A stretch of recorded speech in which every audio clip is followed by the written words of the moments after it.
जय श्री महाकाल। उम्मीद है आप सब अच्छे होंगे। दोस्तों, महादेव के 12 ज्योतिर्लिंगों में से तीसरे ज्योतिर्लिंग महाकालेश्वर के दर्शन का सपना तो हर शिव भक्त का होता है और आप में से काफ़ी सारे लोगों ने तो इनके दर्शन किए भी होंगे।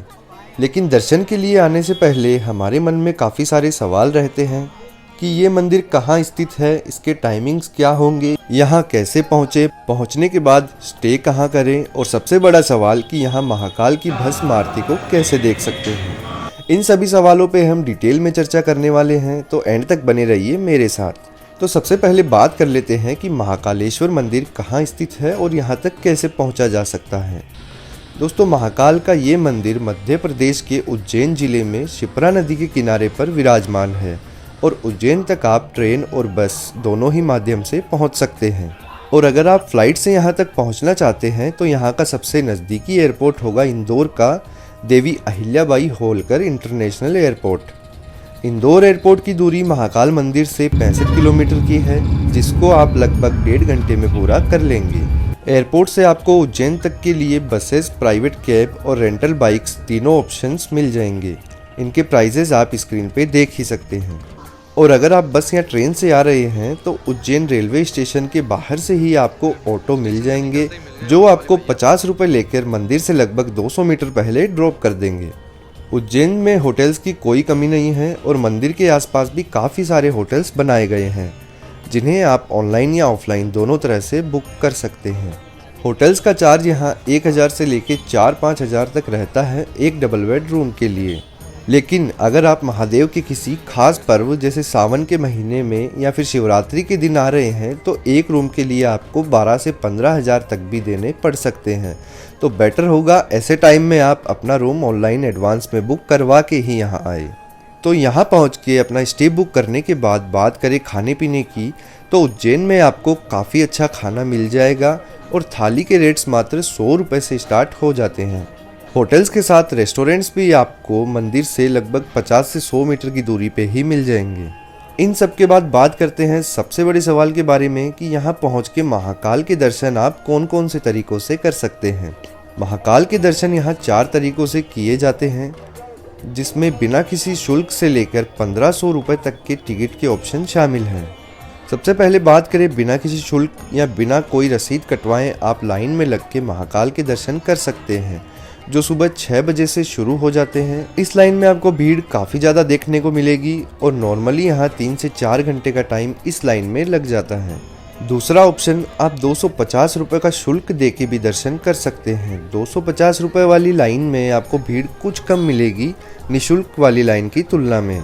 तीसरा ऑप्शन है, आप 750 रुपये की रसीद कटवा के महाकाल के दर्शन गर्भगृह के अंदर जाके ले सकते हैं। इसमें आपको शिवलिंग पे जल चढ़ाने का अवसर भी मिल जाएगा। लेकिन गर्भगृह में जाने के लिए जेंट्स को धोती पहनना अनिवार्य है और लेडीज़ के लिए सिंपल साड़ी। ये दोनों तरह के कपड़े आपको मंदिर के पास बने मार्केट में ही मिल जाएंगे, या आप चाहे तो इन्हें घर से भी साथ ला सकते हैं। चौथा ऑप्शन होगा महाकाल की भस्म आरती के लिए, जिसके लिए आपको 1500 रुपये की रसीद कटवानी होगी और आप महाकाल की भस्म आरती के दर्शन कर पाएंगे।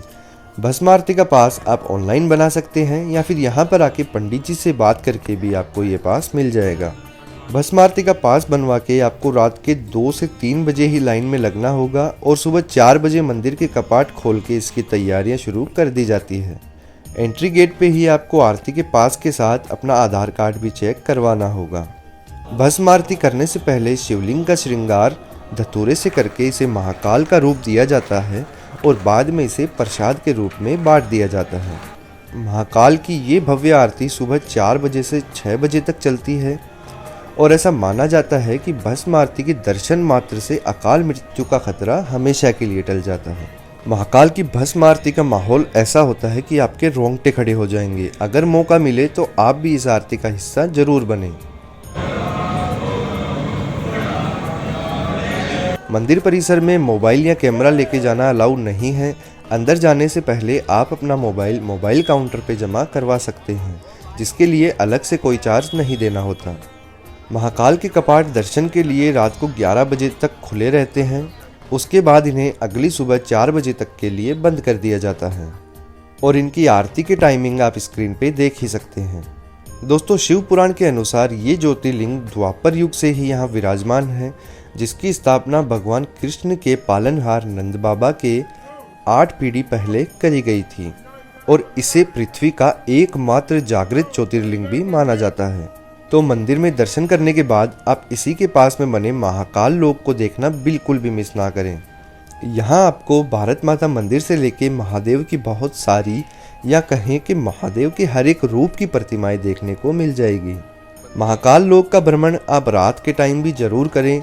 यहाँ की मूर्तियों के साथ लाइटिंग का ऐसा कॉम्बिनेशन बनाया गया है जो कि रात के टाइम इसकी खूबसूरती को दुगना बना देता है।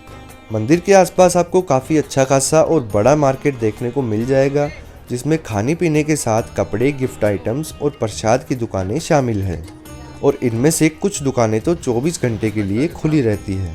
और ये सब करने के बाद आप चाहें तो यहीं पर बने राम घाट पर शिप्रा नदी के किनारे कुछ समय शांति से बिता सकते हैं। और इसी राम घाट पर हर 12 वर्ष में महाकुंभ का आयोजन भी किया जाता है। साथ ही उज्जैन में मंगल दोष और काल सर्प दोष जैसी चीज़ों के लिए विशेष पूजन भी करवाया जाता है। उज्जैन घूमने के लिए आप ऑटो रिक्शा ले सकते हैं, जिसमें आप लगभग 500 रुपये में आसपास का एरिया कवर कर लेंगे, या आप चाहें तो उज्जैन दर्शन की बस में भी भ्रमण कर सकते हैं, जो कि 100 रुपये में आपको आसपास के सभी प्लेसेस कवर करवा देगी। अब बात करें टोटल बजट की, तो उज्जैन आके आपको कम से कम 1 से 2 हज़ार रुपये खर्च करने पड़ सकते हैं। इतने में आपका काम आराम से हो जाएगा। बाकी डिपेंड करता है कि आप ट्रैवल और स्टे में कौन सा ऑप्शन चूज़ करने वाले हैं। और उज्जैन पहुंचने के बाद आराम से घूमने और दर्शन करने में आपको 2 दिन का समय काफ़ी होगा। यहाँ दर्शन करने और आसपास में घूमने के बाद आप चाहें तो यहाँ से 145 किलोमीटर दूर खांडवा जिले में ओमकारेश्वर ज्योतिर्लिंग के दर्शन भी कर सकते हैं, जिसके लिए आपको 2 दिन एक्स्ट्रा लगाने होंगे। उसका डिटेल वीडियो भी आपको इसी चैनल पर मिल जाएगा। तो उम्मीद है इस वीडियो से आपके काफ़ी सारे डाउट्स क्लियर हुए होंगे। फिर भी आपका कोई सवाल रह गया है तो आप कमेंट करके पूछ सकते हैं। तो मिलते हैं किसी नए सफ़र में, तब तक के लिए हर हर महादेव।